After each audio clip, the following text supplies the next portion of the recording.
Next is gravitational potential energy. We have studied potential energy in last standard. आता work done is always store in the form of energy हे एक sentence आपण या अगोदर घेतलं होतं आणि त्यामध्ये दोन टाईप्सची एनर्जी कायनेटिक आणि पोटेन्शियल. आणि पोटेन्शियल एनर्जीचा जो आपण फॉर्म्युला डिस्कस केला होता तो होता mgh. Okay. The energy stored in an object because of its position or state is called potential energy. आता ऑब्जेक्ट जो आहे हा एखाद्या विशिष्ट स्थितीमध्ये आहे किंवा एका विशिष्ट पोझिशनमध्ये असताना त्याच्यामध्ये जी ऊर्जा साठवली जाते, ओके, स्थिर अवस्थेत असताना, तर अशा वेळेस त्या एनर्जीला आपण काय म्हणतो? Potential energy. This energy is relative and increase as we go to greater heights from the surface of the earth. आता हे लक्षात ठेवायची गरज नाही, कारण तुम्ही डिरेक्ट फॉर्म्युलावर फोकस करा. पोटेन्शियल एनर्जीचा फॉर्म्युला काय? mgh. That means potential energy is directly proportional to height. Clear? So लक्षात ठेवायचं, ही एनर्जी रिलेटिव्ह म्हणजे तुलनात्मक आहे. तुलनात्मकचा अर्थ काय होतो की जसं जसं आपण विशिष्ट अर्थच्या सरफेसपासून अबोव जाऊ, म्हणजे विशिष्ट हाईटला जाऊ, हाईट इन्क्रीज झाली तर पोटेन्शियल एनर्जीसुद्धा काय होणार? या ठिकाणी इन्क्रीज होणार. We had assumed that the potential energy of an object of mass m at a height h from the ground is mgh and on the ground is 0. आता आपल्या ॲझम्पशनसाठी आपण काय कन्सिडर करतो की एक ऑब्जेक्ट आहे. इथं सुद्धा तुम्ही फॉर्म्युला लक्षात ठेवू. हे सेंटेन्स सगळे ड्रॉप होतात जर आपण फॉर्म्युलावर फोकस केला. h इज इक्वल टू 0 जर घेतला आपण तर mgh ही पूर्ण व्हॅल्यू काय होऊन चालली? 0. दॅट मीन्स पोटेन्शियल एनर्जी काय होऊन चालली? 0. म्हणजे अर्थच्या सरफेसवर पोटेन्शियल एनर्जी किती असेल? 0. सो ॲझम्पशन असं असतं आपलं की जी पोटेन्शियल एनर्जी आहे ऑब्जेक्ट ज्याचा मास m आहे आणि तो हाईट hवर असेल तर अशा वेळेस फॉर्म्युला असतो mgh आणि ग्राउंडवर पोटेन्शियल एनर्जीची व्हॅल्यू असते 0. आता हे ॲझम्पशन आहे, रिअलिटी नसते. नाही तुम्ही म्हणता की मग प्रत्येक वस्तू तर जमिनीवरच आहे, मग प्रत्येकामध्ये पोटेन्शियल एनर्जी नाही का? तर आपलं काय ते ॲझम्पशन आहे. Okay. When h is small compared to the radius r of the earth, we can assume g to be constant and can use the above formula mgh. आता mgh फॉर्म्युला आपण केव्हा वापरायचं त्याची एक कंडिशन आहे. पहा, आता अर्थची रेडियस आपण स्टडी केली आहे, किती आहे ती? 6400 किलोमीटर. तर याच्या तुलनेमध्ये जर हाईट जी आहे ती स्मॉल असेल तर डेफिनेटली फक्त एवढ्याच कंडिशनमध्ये आपण पोटेन्शियल एनर्जीचा फॉर्म्युला काय वापरायचा? mgh. म्हणजे आपला जो फॉर्म्युला आहे रेग्युलर फॉर्म्युला त्याला काय आली या ठिकाणी? कंडिशन आली. लक्षात आलं का? मागच्या वर्षी आपलं काय सांगितलं का? 9th स्टँडर्डमध्ये अशी कंडिशन आहे म्हणून नाही. पाहता यावेळेस एक स्पेशल कंडिशन आली आणि ती कंडिशन अशी आहे की अर्थच्या रेडियसपेक्षा ऑब्जेक्टची हाईट ही काय पाहिजे?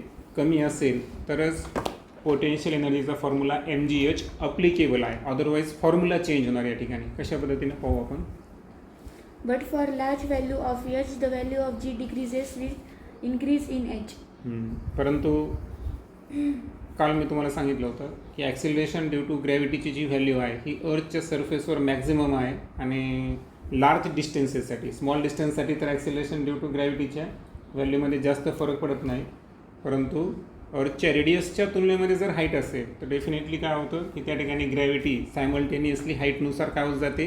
डिक्रीज होत जाते. म्हणजे याचा अर्थ काय झाला की आपला जो फॅक्टर आहे आता कोणता? पोटेन्शियल एनर्जीचा, तर याच्यामध्ये हाईट हा केव्हा मॅटर करायला?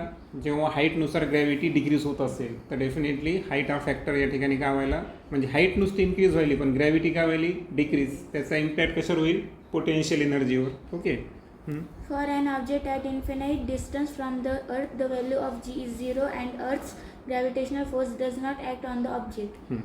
आता आपल्याला माहीत आहे की आपण एखादा ऑब्जेक्ट इनफायनाईट डिस्टन्सवर नेला अर्थपासून, तर इनफायनाईट डिस्टन्सवर ॲक्सिलरेशन ड्यू टू ग्रॅव्हिटीची व्हॅल्यू काय झाली? 0. आता 0 आहे याचा अर्थ त्या ऑब्जेक्टवर अर्थचा ग्रॅव्हिटेशनल फोर्स ॲक्ट करत नाही. So it is more appropriate to assume the value of potential energy to be 0 there.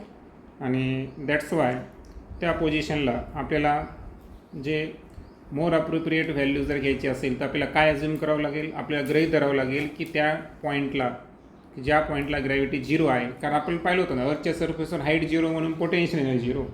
मग अर्थच्या सरफेसपासून अशा हाईटला गेलो आपण की ज्या ठिकाणी ग्रॅव्हिटी 0 झाली आता already potential energy is directly proportional to gravity. That's why if gravity zero then potential एनर्जीसुद्धा ॲझम्शननुसार काय गृहीत धरलं लागेल आपल्याला, झिरोच गृहीत धरलं लागेल. Thus, for small distance that is height, the potential energy is less than 0, that is it is negative. आणि सो जे स्मॉलर डिस्टन्स आहे अर्थातच स्मॉलर हाईटसाठी पोटेन्शियल एनर्जी जी आहे तर ही झिरोपेक्षासुद्धा काय असते, लहान असते. आणि त्याचा अर्थ असा झाला इट इज अ निगेटिव्ह, म्हणजे ती निगेटिव्हसुद्धा असू शकते. मग ती कंडिशन कशी आहे पहा. When an object is at a height h from the surface of the earth, its potential energy is minus gmm upon r plus h. Here m and r are Earth's mass and radius respectively. आता आपण एक special condition discuss केली आणि त्या ॲझ्युम्शनमध्ये पहिलं आपण की ज्या ठिकाणी ग्रॅव्हिटी झिरो आहे त्या ठिकाणी पोटेन्शियल एनर्जीसुद्धा ॲझ्युम्शन काय घेतलं होतं आपण, झिरो. आणि त्यावरून आपण कन्क्लुजन काढलं की स्मॉलर डिस्टन्स किंवा स्मॉलर हाईटसाठी पोटेन्शियल एनर्जी ही झिरोपेक्षा कशी असली पाहिजे, लेस असली पाहिजे. कारण हायर डिस्टन्सला ती कशी येईल, हायर डिस्टन्सला झिरो येईल. मग त्याच्यापेक्षा लोअर डिस्टन्स जर घेतले आपण, स्मॉलर डिस्टन्स घेतले तर त्यावेळेस त्याच्याहीपेक्षा कमी, मग झिरोपेक्षाही कमी म्हणजे काय झाली ती निगेटिव्ह. आता या निगेटिव्हचा फॉर्म्युला जर समजून घ्यायचा असेल तर तो फॉर्म्युला आहे -gmm upon r plus h. आणि यामध्ये capital G gravitational constant, capital M mass of the earth, small m mass of the object, capital R radius of the earth आणि h height of the object from the earth surface. Okay. Then new concept is escape velocity. We have seen that when a ball is thrown upward, its velocity decreases because of the gravitation of the earth. आता आपण काल पण discuss केलं आहे की एखादा ball जेव्हा आपण अर्थच्या ग्रॅव्हिटीच्या अगेन्स्ट म्हणजे अपवर्ड डायरेक्शनमध्ये काय केलं, थ्रो केला तर सायमल्टेनियसली त्याची वेलोसिटी काय होत जाते, त्या ठिकाणी डिक्रीज होत जाते. The velocity becomes zero after reaching a certain height and after the ball starts falling down. आणि जी वेलॉसिटी आहे ही एका विशिष्ट हाईटला पोहोचल्यानंतर ज्याला आपण फायनल वेलॉसिटी म्हणतो टॉप पोझिशनची, ती काय होऊन जाते झिरो. आणि त्यानंतर जो बॉल आहे हा काय होतो या ठिकाणी फॉलिंग डाऊन, अर्थातच तो आता अर्थच्या डायरेक्शनच्या दिशेने येईल या ठिकाणी. Okay. Its maximum height depends on its initial velocity. आता एखादा ऑब्जेक्ट आहे तो अर्थच्या सरफेसपासून किती हाईटपर्यंत जाईल हे कशावर डिपेंड आहे की त्याला इनिशियल वेलोसिटी किती प्रोव्हाइड केली गेली. जसं की सहजच आपण बॉल जेव्हा थ्रो करतो तर स्लोली फिरला तो जास्त हाईटला जाईल का, नाही. पण पूर्ण तुमचे जे मस्क्युलर स्ट्रेंथ तुम्ही यूज केली तर डेफिनेटली अशा कंडिशनमध्ये तो काय करेल, ग्रेटर हाईटला जाईल. याचा अर्थ तो किती हाईटला जाईल हे कशावर डिपेंड आहे, इनिशियल वेलोसिटीवर डिपेंड आहे. Okay. According to Newton's third equation of motion is v square is equal to u square plus 2as. V is equal to the final velocity of the ball is equal to 0 and a is equal to -g. आता जेव्हा आपण ball upward दिशेने throw करायलो तर अशा वेळेस initial वेलोसिटीवर तो depend आहे हे आपण पाहिलं. अर्थातच इनिशियल वेलोसिटी झिरो नसणार कारण तो बॉल अपवर्ड दिशेने गेलाच नसता. परंतु बॉल टॉप पोझिशनला गेल्यानंतर तिथं काय होतो, काही क्षणासाठी त्याची वेलोसिटी काय होते झिरो आणि त्यानंतर डायरेक्शन चेंज होते. सो त्याची फायनल वेलोसिटी काय करीत धरावं लागणार आपल्याला, झिरो. आणि we are throwing a ball against the acceleration due to gravity, that's why a is equal to -g. आता व्हॅल्यू पुटअप करू आपण.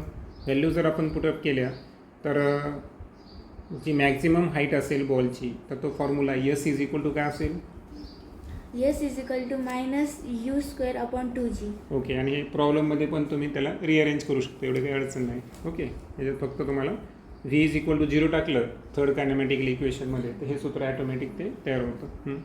Thus, higher the initial velocity u, the larger is the height reached by the ball. आता एक लक्षात घ्या, इथं आपण जे फॉर्म्युलेमध्ये s वापरलेला आहे तो s आपल्या सिच्युएशनसाठी काय बरं h आहे हाईट. आता ह्या फॉर्म्युलेनं तुम्ही असं जर लिहिलं h is equal to -u square upon 2g आता यामध्ये प्रोपोर्शनिटी जर काढली आपण तर height is directly proportional to the square of the initial velocity. That's why वाक्य सांगितलं की इनिशियल वेलोसिटी जितकी हायर तितकं बॉल जो हाईट या ठिकाणी अटेन करेल ती व्हॅल्यूसुद्धा कशी असेल, लार्जर असेल. The reason for this is that the higher the initial velocity, the ball will oppose the gravity of the earth more, and large will be the height to which it can reach. आता higher initial वेलोसिटीसाठी ball larger height या ठिकाणी attain करणार आहे. याच्या मागचं reason आपण फॉर्म्युल्यावरून तो समजून घेतलं, पण थेरॉटिकली काय समजून घ्यायचं असेल तर थेरॉटिकल काय माहिती आहे का, की इनिशियल वेलोसिटी जितकी जास्त असेल तर तितकं काय होईल या ठिकाणी अप्लाइड फोर्स जास्त आहे. अप्लाइड फोर्स कशाच्या अगेन्स्ट काम करायला, ॲक्सेलरेशन ड्यू टू ग्रॅव्हिटीच्या. आता फोर्स जितका जास्त लावणार याचा अर्थ त्याने ॲक्सेलरेशन ड्यू टू ग्रॅव्हिटीच्या फोर्सला काय केलं, तितकं ओव्हरकम केलं, त्याच्यावर मात केली, बरोबर. आणि दॅट्स वाय त्या अप्लाइड फोर्सनं अर्थच्या ग्रॅव्हिटीला काय केला, अपोज केला, आणि दॅट्स वाय बॉलनं या ठिकाणी लार्जर हाईट अटेन केली. We have seen above that the value of g keeps decreasing as we go higher above the surface of the earth. Okay, हा point झालेला आहे आपला. व्हेरिएशन ऑफ जीमध्ये आपण पाहिलेला आहे की अर्थच्या सरफेसच्या जितकं आपण अबो जाऊ तितकी जीची व्हॅल्यू काय होत जाते, decrease. Thus the force pulling the ball downward decrease as the ball goes up. आणि सो ओव्हरऑल काय झालं मग, जो डाऊनवर्ड दिशेने पुल करणारा जो फोर्स आहे ग्रॅव्हिटेशनल फोर्स त्याची व्हॅल्यूसुद्धा हाईटनुसार काय होत चालली या ठिकाणी, डिक्रीज होत चालली. सपोज आपण बॉल फेकला 100 मीटर आणि 200 मीटर दोन ठिकाणी आपण त्याच्या पोझिशन्स काय केल्या. मग प्रश्न असा आहे की 100 मीटर हाईटवर ग्रॅव्हिटेशनल फोर्स जास्त ॲक्ट करेल का 200 मीटर. ठीक आहे, आता मी एक काम करतो, किलोमीटर घेतो. कारण काय होईल माहिती आहे का, आपल्याला माहिती आहे की स्मॉल डिस्टन्ससाठी पुन्हा तुम्ही म्हणताल की ग्रॅव्हिटी मॅटर करत नाही. दॅट्स वाय कन्सिडर करू आपण एक 100 किलोमीटर आणि एक 200 किलोमीटर आहे, बरोबर आहे का. तर आता ग्रॅव्हिटेशनल फोर्ससुद्धा काय आहे, ॲक्सिलरेशन ड्यू टू ग्रॅव्हिटीच्या डायरेक्टली आहे का. Gravitational force acceleration due to ग्रॅव्हिटीच्या डायरेक्टली प्रोपोर्शनल आहे का. अप्रत्यक्ष सांगायचं असेल तर आता थोडंसं उलटं व्हायला. आता याच्यात आपल्याला थोडंसं चेंज करावं लागेल की आपण म्हणू की ग्रॅव्हिटेशनल फोर्स हे काय आहे, इन्व्हर्सली प्रोपोर्शनल टू हाईट. म्हणजे हाईट जितकी जास्त तितका ग्रॅव्हिटेशनल फोर्स कमी. म्हणजे याचा अर्थ 100 किलोमीटरपेक्षा 200 किलोमीटरवर ग्रॅव्हिटेशनल फोर्स कसा असणार, कमी असणार. आणि म्हणून इथं सांगितलं होतं की जो बॉल जसं जसं वर जाईल तसं त्याच्यावर अप्लाय होणाऱ्या ग्रॅव्हिटेशनल फोर्सची व्हॅल्यूसुद्धा काय होत जाते त्या ठिकाणी, डिक्रीज होत जाते. येते ना लक्षात.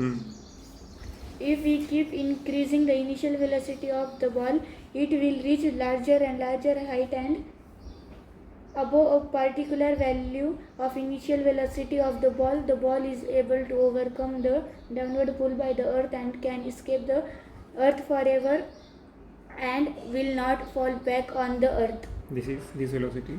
This velocity is called escape velocity. आता जर आपण इनिशियल वेलोसिटी जी आहे बॉलची ही कंटिन्युअसली काय केली, इतकी इन्क्रीज केली, जितकी आपण इन्क्रीज करू तितका बॉल लार्जर अँड लार्जर हाईटला जाईल. आणि एक वेळ अशी येईल की इनिशियल वेलोसिटीची व्हॅल्यू इतकी जास्त असेल की जे बॉलची जी वेलोसिटी आहे ती इतकी जास्त असेल की त्या ठिकाणी अर्थ्स ग्रॅव्हिटेशनल पूल त्या ठिकाणी ॲक्ट करेल का, नाही. म्हणजे अर्थ्स ग्रॅव्हिटेशनल इन्फ्लुएन्सच्या बाहेर तो बॉल जाईल.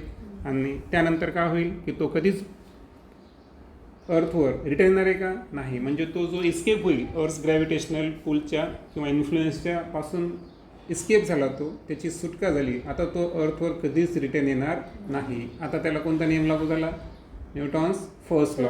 जो ऑब्जेक्ट मोशनमध्ये असेल तो कंटिन्युअसली मोशनमध्येच असेल, तो आता रिटर्न येईल का, नाही. तो आता आपला राहिला का, नाही. सो लक्षात घ्या की एखाद्या ऑब्जेक्टला, आता एवढी मोठी डेफिनेशन तर आहेच ही, काही हरकत नाही, परंतु सिम्पली जर एस्केप वेलोसिटीला आपल्याला डिफाईन करायचं असेल तर बॉल किंवा एखादा ऑब्जेक्ट आहे याला आपण इनिशियल वेलोसिटी इतक्या जास्त प्रमाणात प्रोव्हाइड केली की तो जो ऑब्जेक्ट असेल तो ऑब्जेक्ट जर अर्थ ग्रॅव्हिटेशनल इन्फ्लुएन्सच्या बाहेर जर एस्केप होत असेल and never return to the earth surface, then that type of velocity is known as the escape velocity. We can determine its value by using the law of conservation of energy as follows. आणि escape वेलोसिटीची जी value आहे त्यासाठी आपल्याला law of conservation of energy जो आहे ते आपल्याला use करावं लागेल. An object going vertically upward from the surface of the earth having an initial velocity equal to the escape velocity escape the gravitational force of the earth.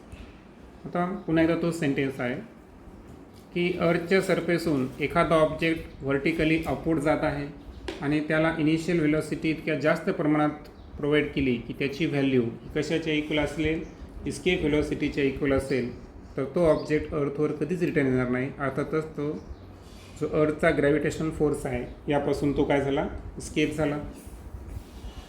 The force of gravity being inversely proportional to the square of the distance becomes zero only at an infinite distance from the earth. तर आपल्याला माहिती आहे की force of gravity जो आहे हा square of डिस्टन्सच्या काय आहे, इनव्हर्सली प्रोपोर्शनल. म्हणजे डिस्टन्स जितकं जास्त तितकी ग्रॅव्हिटीची व्हॅल्यू कमी. आणि एक वेळ अशी येईल की ज्यावेळेस ग्रॅव्हिटी काय होईल या ठिकाणी झिरो येईल. अर्थातच त्या इन्फायनाईट डिस्टन्स जे आहे तर त्या इन्फायनाईट डिस्टन्सला जिथं ग्रॅव्हिटी झिरो होईल, ग्रॅव्हिटेशनल पूल राहणार नाही, तर त्या पॉईंटहून ऑब्जेक्ट हा परमनंटली काय होईल, इस्केप होईल. This means that for the object to be free from the gravity of the earth, it has to reach infinite distance from the earth. That is, the object will come to the rest at infinite distance and will stay there. मगाशी सांगताना थोडं चुकलं. आता न्यूटनचा first law आहे की जो object मोशनमध्ये आहे तो मोशनमध्येच राहील आणि जो रेस्ट पोझिशनला आहे तो रेस्ट पोझिशनमध्येच राहील जोपर्यंत त्याच्यावर एक्सटर्नल अनबॅलन्स फोर्स स्वतःहून ॲड करत नाही. पण ते युनिवर्समध्ये त्या ऑब्जेक्टची ती स्वतःची टेंडन्सी असेल, त्या ऑब्जेक्टची ती स्वतःची टेंडन्सी असावी. ओके, जो ऑब्जेक्ट मोशनमध्ये आहे. ओके, परंतु आपली जी कंडिशन आहे तो ऑब्जेक्ट आपण मॅन्युअली काय केलेला आहे, थ्रो केलेला आहे. आणि जेव्हा ऑब्जेक्ट हा इनफायनाईट डिस्टन्सवर पोहोचायला, तर ॲक्च्युअल इथं जी केस आहे तर इथं काय व्हायला माहिती आहे का की इनफायनाईट डिस्टन्सवर त्याची टोटल एनर्जी झिरो होते. दॅट्स वाय जे आपण कॉन्क्लुजन असेल की जो अर्थच्या ग्रॅव्हिटेशनल इन्फ्लुएन्सच्या जेव्हा बाहेर जाईल इस्केप वेलोसिटीच्या, तर तो ऑब्जेक्ट तिथं काय व्हायला या ठिकाणी रेस्ट पोझिशनला येईल. ओके, आणि विल स्टे देअर आणि कायम तो त्याच प्लेसला राहील. ओके, सो ओव्हरऑल ऑब्जेक्ट जो आहे तो अर्थच्या जी ग्रॅव्हिटी आहे त्यापासून तो फ्री झाला आणि त्यानंतर तो कुठे पोहोचला, इनफायनाईट डिस्टन्सवर. अर्थातच ऑब्जेक्ट जो आहे बिकॉज ऑफ त्याची व्हेलॉसिटी झिरो झाली, याचा अर्थ त्याच्यामध्ये असणारी कायनेटिक एनर्जी झिरो झाली.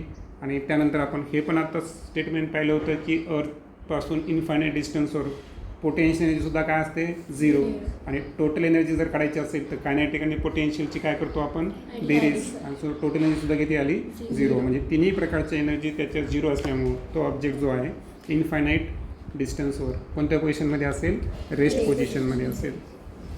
आता इथं एक कंपॅरिझन चार्ट दाखवला आहे पहा.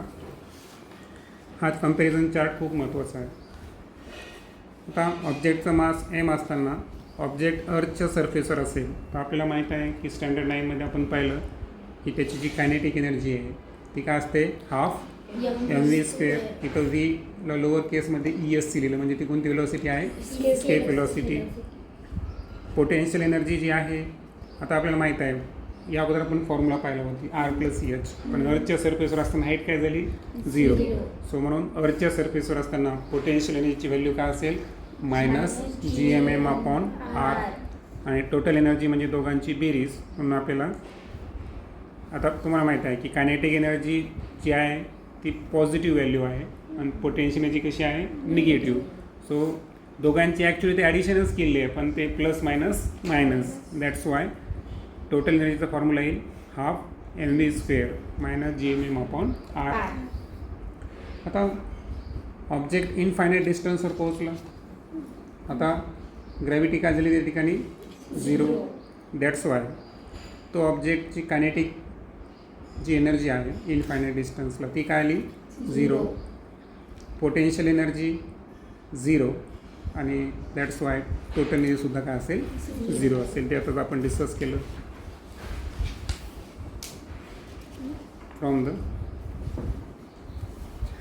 From the principle of conservation of energy, E1 is equal to E2. आता principle of conservation of energy जे आहे त्याचं स्टेटमेंट काय आपल्याकडे, एनर्जी क्रिएट पण करता येत नाही आणि डिस्ट्रॉय पण करता येत नाही, फक्त तिचं एका फॉर्ममध्ये एका फॉर्ममधून अनदर फॉर्ममध्ये ट्रान्सफॉर्मेशन करता येते आणि टोटल अमाऊंट जी आहे एनर्जीची ही remains conserve in the universe. हा आपला एनर्जी कन्झर्वेशन लॉ आहे. आता आपण अर्थच्या सरफेसवर आणि इन्फायनाईट डिस्टन्सवर टोटल एनर्जीच्या 2 व्हॅल्यूज काढल्या. LHS is equal to RHS. त्या पद्धतीनं आता इथं सूत्र तुम्हाला रिअरेंज करायचं. हे करताना मला सांगा तर इथे जे ऑब्जेक्टचं मास आहे ते दोन्ही साईडला काय होईल या ठिकाणी कॅन्सल होईल है ना. अपोजिट साईडला आपण GMR घेतला तर त्यानंतर इसके वेलोसिटीचा फायनल फॉर्म्युला असेल √2gm/r. आता √2gm/r हा इसके वेलोसिटीचा फॉर्म्युला आहे. आता इथं काय केलं माहिती आहे का, 2 मिनटासाठी आपण काय करायचं, न्यूमरेटर आणि डिनोमिनेटर याला काय करायचं rनं मल्टिप्लाय करायचं. मग काय होईल, एकीकडे काय आला gm/r² म्हणजे ती ॲक्सिलरेशन ड्यू टू ग्रॅव्हिटीची व्हॅल्यू आणि न्यूमरेटरमधला 2 आणि न्यूमरेटरमधला एक्स्ट्रा घेतलेला r यांचं 2r. दॅट्स वाय फॉर्म्युला काय झाला √2gr. आता एक लक्षात घ्या, इसके वेलोसिटीची व्हॅल्यू तुम्ही इथं पण काढू शकला असता ना, म्हणजे ग्रॅव्हिटेशनल कॉन्स्टंट, अर्थचा मास आणि अर्थची रेडियस टाकून, पण त्यांनी थोडंसं सोपं कॅल्क्युलेशन करण्यासाठी पुन्हा एकदा खाली रिअरेंज केलं. सो इथे पहा अंडररूटमध्ये ग्रॅव्हिटीची व्हॅल्यू आणि अर्थची रेडियस टाकली त्यांनी SI फॉर्ममध्ये. SI मोस्ट इम्पॉर्टंट आहे. आता हे केल्यानंतर जे आन्सर काढलं ना त्याला पुन्हा एकदा त्यांनी मीटरचं किलोमीटरमध्ये कन्वर्ट केलं. पुन्हा तुम्ही म्हणताल की सर समोर तर किलोमीटर दिसायले, परंतु इकडे घेताना SI घेतली आणि नंतर कॅल्क्युलेशन फायनलाइज केले तर इसके वेलोसिटीची जी किंमत आली ती काय आली 11.2 किलोमीटर पर सेकंड. याचा अर्थ काय झाला माहिती आहे का, याचा अर्थ असा झाला की ऑब्जेक्टला जर सुरुवातीची इनिशियल वेलोसिटी ऑब्जेक्ट आपण जेव्हा एखादा बॉल आणि सो इसकी वेलोसिटी जी आहे ती आहे 11.2 किलोमीटर पर सेकंड. या स्पीडनं जर आपण एखादा ऑब्जेक्ट थ्रो केला तर तो अर्थच्या ग्रॅव्हिटेशन इन्फ्लुएन्सच्या काय जाईल, बाहेर जाईल. The spacecraft which are sent to the moon or other planets have to have their initial velocity larger than the escape velocity so that they can overcome Earth's gravitational attraction and can travel to these objects. आता जेव्हा आपण एखादा spacecraft हे moon किंवा प्लॅनेटवर पाठवतो तेव्हा launch करताना त्यांची इनिशियल वेलोसिटी ही अर्थची एस्केप वेलोसिटी आता जी आपण पाहिली 11.2 किलोमीटर पर सेकंड, यापेक्षा ती व्हॅल्यू कशी ठेवावी लागते, लार्जर ठेवली की ते अर्थ्स ग्रॅव्हिटेशनल जे अट्रॅक्शन आहे त्यावर ते काय करतील, ओव्हरकम मात करतील, म्हणजे इन्फ्लुएन्सचे ते बाहेर पडतील आणि can travel to this objects. आणि नंतर ते जिथे लँड व्हायचं असेल तिथपर्यंत ते ट्रॅव्हल करू शकतात.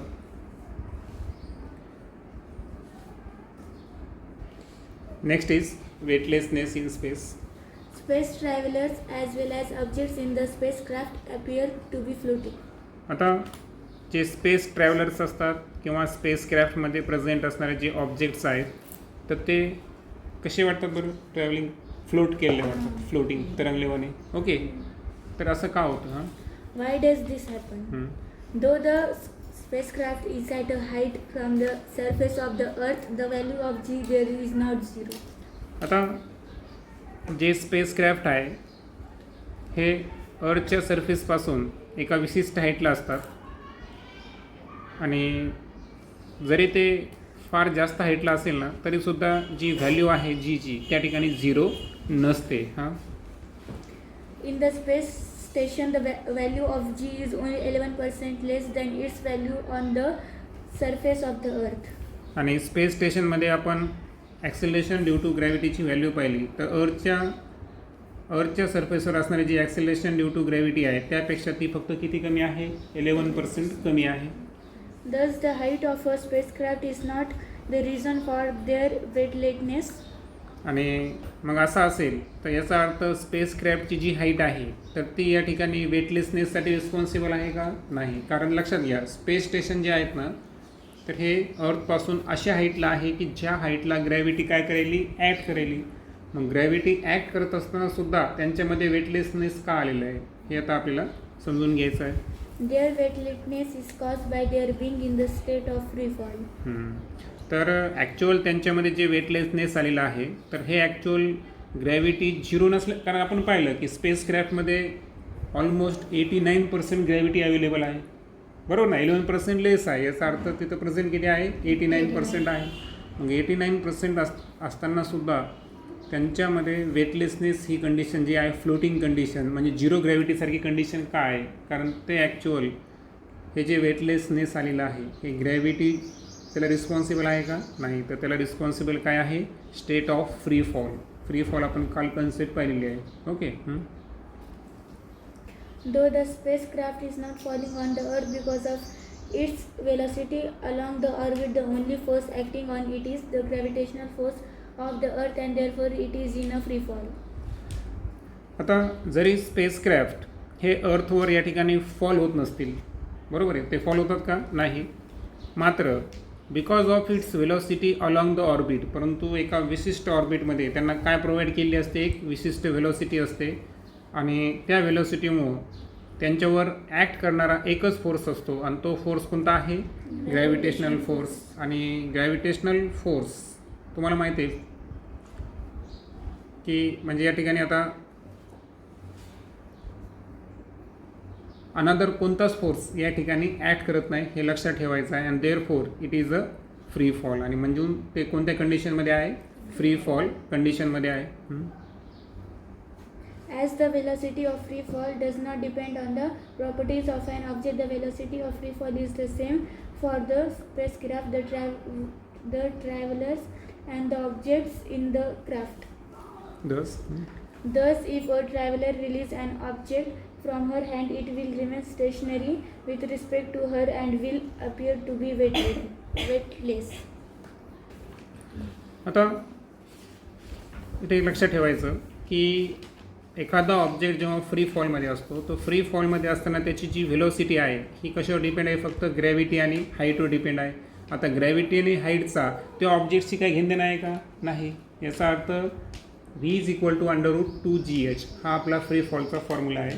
या फॉर्म्युल्यामधून लक्षात येतं की फ्री फॉलची व्हेलॉसिटी अर्थची ग्रॅव्हिटी आणि अर्थपासून तो ऑब्जेक्ट किती हाईटवर आहे यावर डिपेंड आहे. मात्र त्या ऑब्जेक्टचा मास किंवा अदर प्रॉपर्टीजवर डिपेंड आहे का, नाही. आणि म्हणून फ्री फॉलची व्हेलॉसिटी जी आहे ही ऑब्जेक्टच्या कोणत्याच प्रॉपर्टीवर डिपेंड नसल्यामुळं जी फ्री फॉलची व्हेलॉसिटी आहे, मग तो ऑब्जेक्ट कोणता असू द्या, म्हणजे ते स्पेसक्राफ्ट आहे किंवा त्यामध्ये प्रवास करणारे ट्रॅव्हलर असतील किंवा स्पेसक्राफ्टमध्ये प्रेझेंट असणाऱ्या वस्तू असतील, तर याच्या कोणत्याच मास ऑब्जेक्टवर डिपेंड आहे का, नाही. म्हणजे याचा अर्थ त्या स्पेसक्राफ्टमध्ये स्वतः स्पेसक्राफ्ट, त्यामध्ये बसणारे अंतराळवीर म्हणजे ट्रॅव्हलर, त्यामध्ये असणाऱ्या सर्व वस्तू, या सर्वावर फ्री फॉल सेम पद्धतीने कसं करणार, त्या ठिकाणी ॲक्ट करणार. म्हणून एखाद्या ट्रॅव्हलरनं एखाद्या ऑब्जेक्टला जरी रिलीज केलं तरी विथ रिस्पेक्ट टू ट्रॅव्हलर तो ऑब्जेक्टसुद्धा कोणत्या पोझिशनला असेल, रेस्ट पोझिशनला.